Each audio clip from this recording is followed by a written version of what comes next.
हम हमारी फैमिली के लिए कुछ भी कर सकते हैं, पर किस हद तक जाना सही है। हेलो फ्रेंड्स, आज की हमारी मूवी सेरेनिटी ये 2019 की एक थ्रिलर ड्रामा मूवी है। इसी थीम को एक्सप्लोर करती है। एक फिशरमैन की एक्स वाइफ उसके पास आती है, उससे हेल्प मांगती है।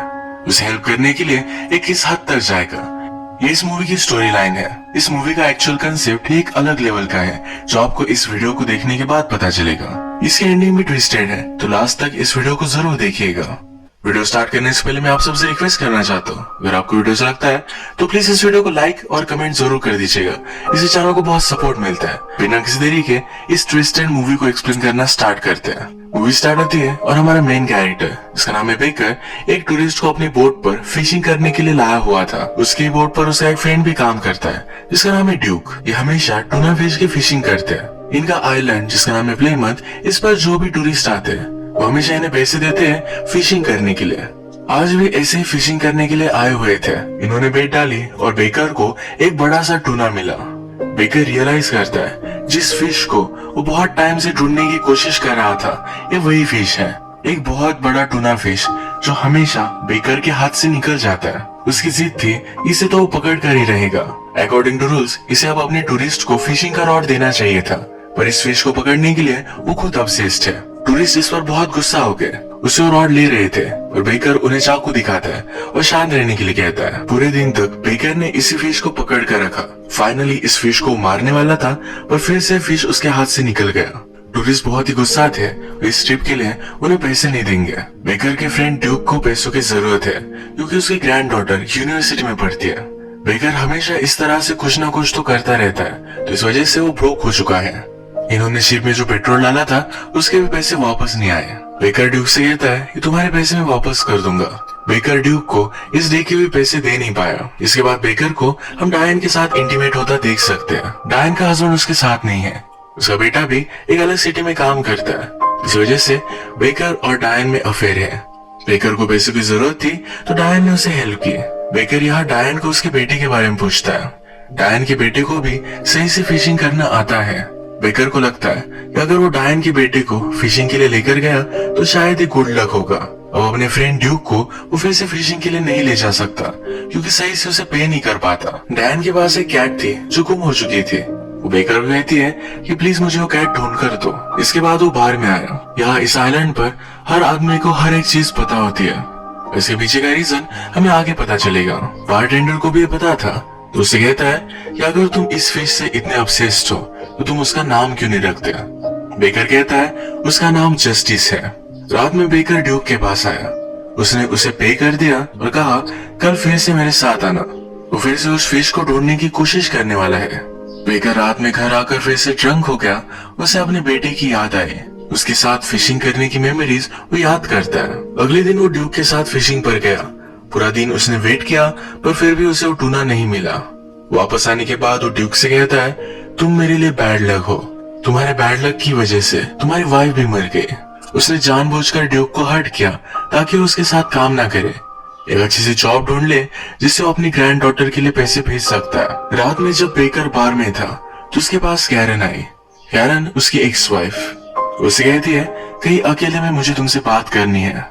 तुम सही थे और मैं गलत। इनकी बातों से हमें पता चलता है कि बेकर पहले आर्मी में था।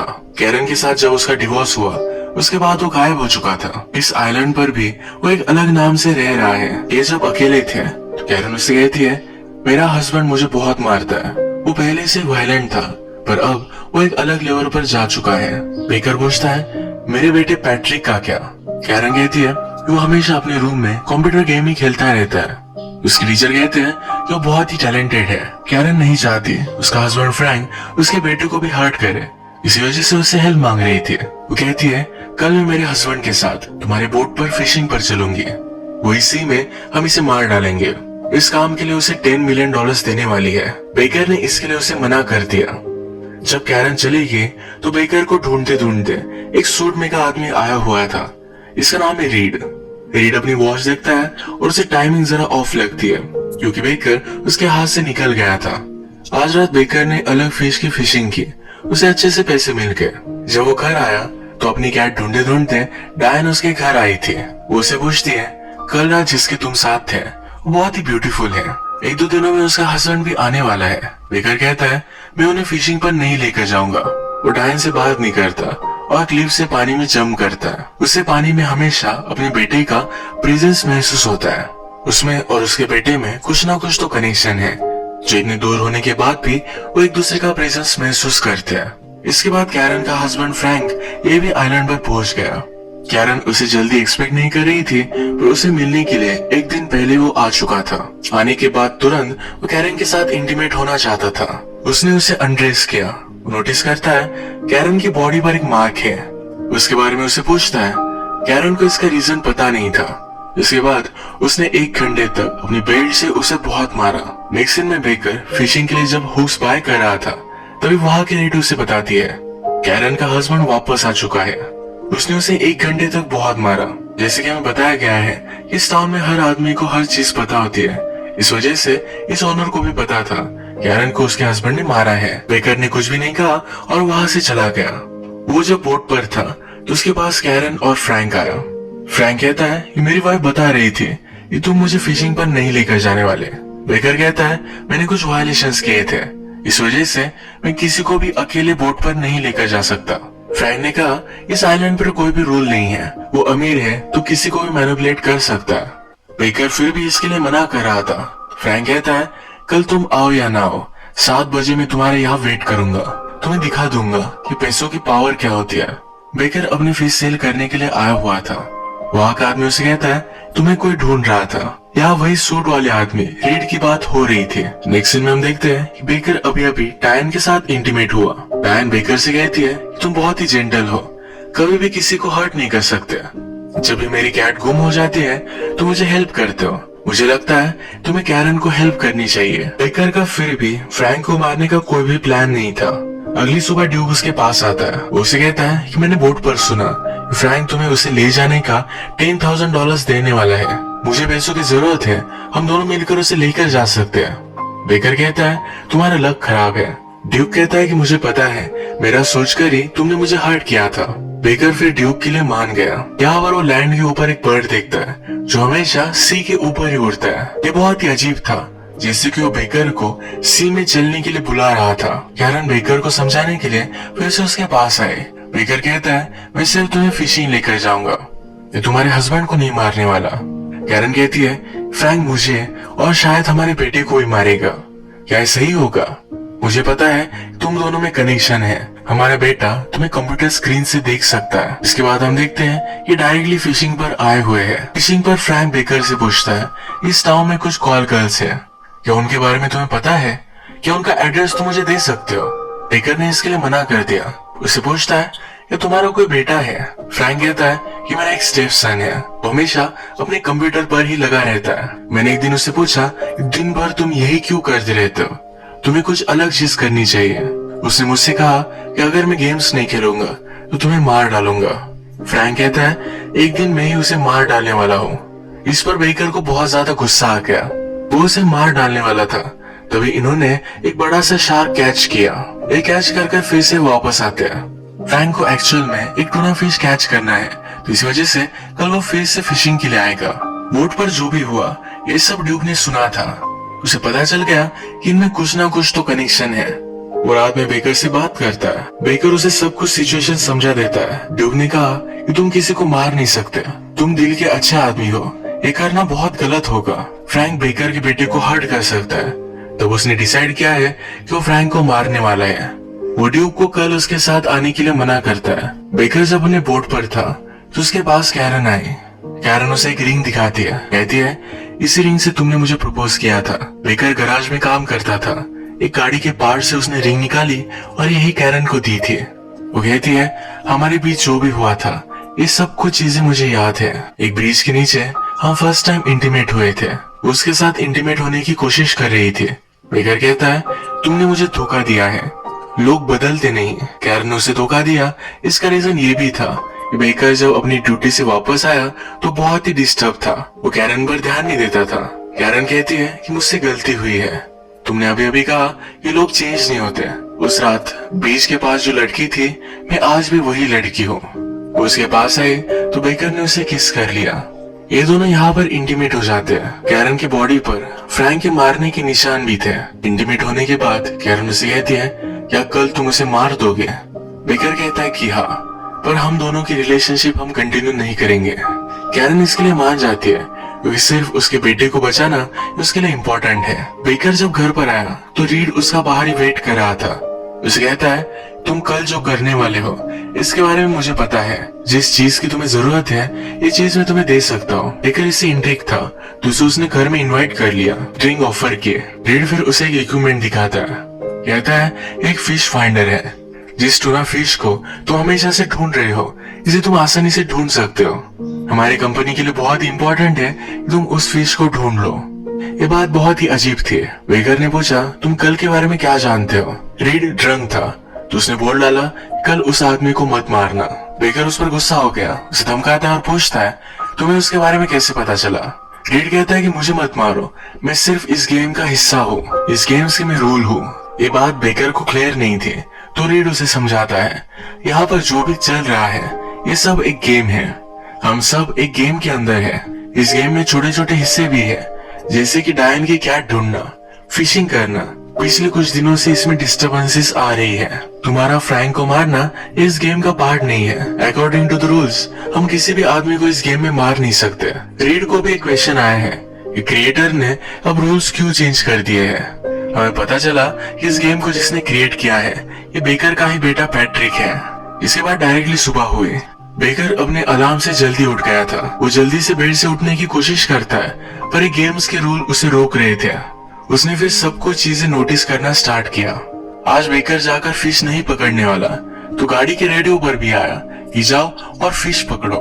उसे जो भी मेमोरीज है इनको लेकर वो वंडर करता है, वो कहाँ से आया और यहाँ क्यों है, ये सब उसे क्वेश्चंस आ रहे थे। वो अपने रास्ते से भटक चुका था। तभी डायन का बेटा जो एक अलग टाउन में काम करता है वो भागते भागते उसके पास आया। वो कहता है कि आपने मुझे बुलाया था, मैं आपके साथ फिशिंग कर सकता हूँ। बेकर इस पर हंसने लग गया। वो कहता है कि जब इस गेम से मैंने तुम्हें मांगा था तो मुझे नहीं मिला, अब इस गेम को मेरी जरूरत है तो मुझे सब कुछ मिल रहा है। इसके बाद जब बेकर सिग्नल पर आया तो जब तक रेड लाइट चला नहीं जाता उससे पहले वो गाड़ी चला नहीं सकता था। वो अपनी सप्लाईज लेने के लिए एक स्टोर में आता है। वहाँ उसके पास एक मैप था। क्या तुम्हें पता है कि हम एग्जैक्टली कहाँ है? ये ओनर कहती है कि कुछ भी फर्क नहीं पड़ता। ये ओनर किस तरह से बात करती है, इसके थॉट कैसे है, इस सब को लेकर बेकर उससे क्वेश्चन पूछता है। ओनर सीरियस हो गई, कहती है कि जाओ और फिश पकड़ कर लाओ, ज्यादा कुछ सोचो मत। ये मैसेज गेम ही बेकर को दे रहा था। बेकर का प्लान है, जो गेम उसे बता रहा है ये चीज वो नहीं करेगा। तो इसके बाद वो बार में आ गया। वो बहुत ज्यादा ड्रंक होना चाहता था। बारटेंडर उसे पूछता है, क्या तुम आज फिशिंग नहीं जाने वाले? उसने कहा कि जाओ और फिशिंग करो, किसी भी टूरिस्ट को मत लेकर जाओ, वो हमेशा डिस्टर्ब करते रहते हैं। बारटेंडर भी गेम का ही उसे मैसेज दे रहा था। गेम नहीं चाहता कि बेकर किसी को भी मारे। नेक्स्ट सीन में हम देखते हैं कि कैरन जब नींद से उठी तो उसे सब कुछ ब्लड दिख रहा था। वो फ्रैंक के पास गए तो फ्रैंक इंजर्ड था। उसे कल रात कुछ लोगों ने बहुत मारा है, इसी वजह से आज वो फिशिंग पर नहीं जा सकता। बेकर गेम के ऑपोजिट करना चाहता है। फ्रैंक को मारने के लिए वो अपने बोट तक पहुंच गया। वहां पर उसका फ्रेंड ड्यूक है। ड्यूक उससे कहता है, मैंने तुम्हारे लिए जो सही था वही आज किया है। उसने कल रात फ्रैंक को मारने के लिए कुछ लोगों को पैसे दिए थे, इस वजह से फ्रैंक आज बोट तक नहीं आ पाएगा। इस बात से बेकर बहुत ज्यादा डिस्टर्ब हो गया। फ्रैंक इंजोर है पर फिर भी कैरन उसे रिझाने की कोशिश करती है। तुमने मुझे प्रॉमिस किया था एक फिश ला कर दोगे। फ्रैंक बहुत ही इगोइस्टिक है तो डिसाइड करता है इंजोर होने के बावजूद वो फिशिंग पर जाने वाला है। बेकर नाराज था तो सी के पास आकर ड्रंक हो गया। बेकर के पास रीड आया। बेकर उसे कहता है, मुझे समझ में नहीं आ रहा कि मैं यहाँ क्यों हूँ, मेरा एग्जिस्टेंस क्या है, क्या मैं पागल हो चुका हूँ? रीड कहता है कि ऐसा कुछ भी नहीं है, हमें कुछ भी पता नहीं है कि हम एग्जिस्ट क्यों करते हैं, हमें बनाने वाला कौन है। इस पर बेकर के एक्सप्रेशन चेंज हो गए तो रीड ने उसे पूछा, क्या तुम्हें पता है कि हमें किसने बनाया है? एक लड़का है जो हमेशा अपने रूम में एक गेम क्रिएट करता रहता है। उसके स्टेप फादर हमेशा उसकी मदर को मारते रहते हैं। इन्हीं आवाजों से बचने के लिए उसने अपने आप को डिस्ट्रैक्ट किया है और वो चाहता है कि मैं जाकर फ्रैंक को मार डालूं। ये बच्चा वायलेंट हो रहा है। अगर इस गेम में बेकर ने फ्रैंक को मारा तो लड़का भी अपने स्टेप फादर को मार डालेगा। रीड ये सुनकर सरप्राइज था। वो कहता है, अगर हमारा क्रिएटर ही चाहता है ये फ्रैंक मर जाए तो हमें वही करना चाहिए।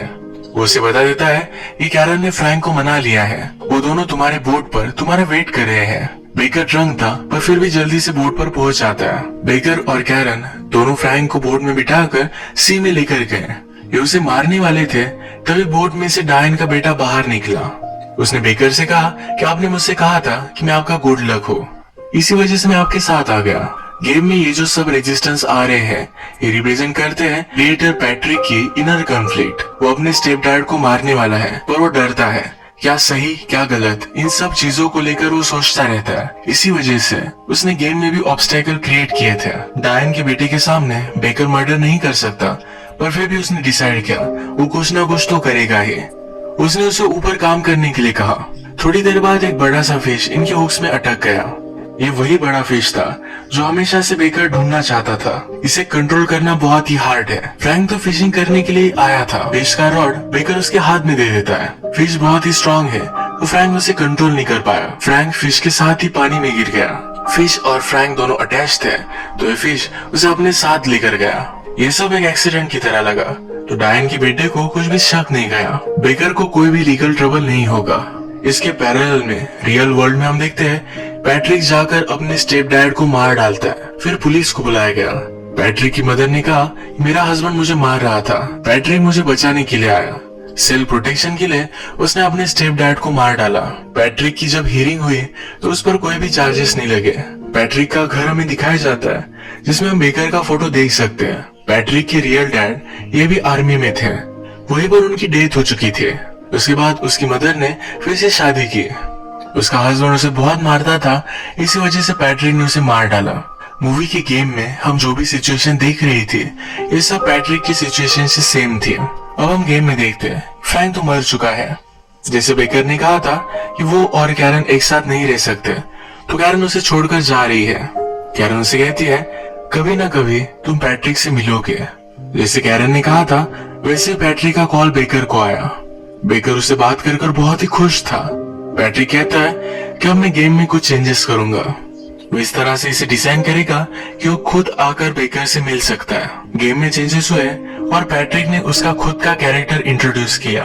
बेकर को अपना बेटा मिल गया। पैट्रिक ने गेम में भी एक हैप्पी एंडिंग कर दी। इसी तरीके से ये अलग सी मूवी एंड हो जाती है।